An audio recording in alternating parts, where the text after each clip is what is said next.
Kataa kutekwa nyara, kataa.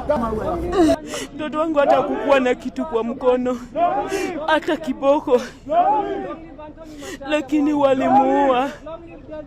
Hawa walimuua. Tafadhali angalieni hawa waliua mtoto wangu mdogo, mtakuja kulipa.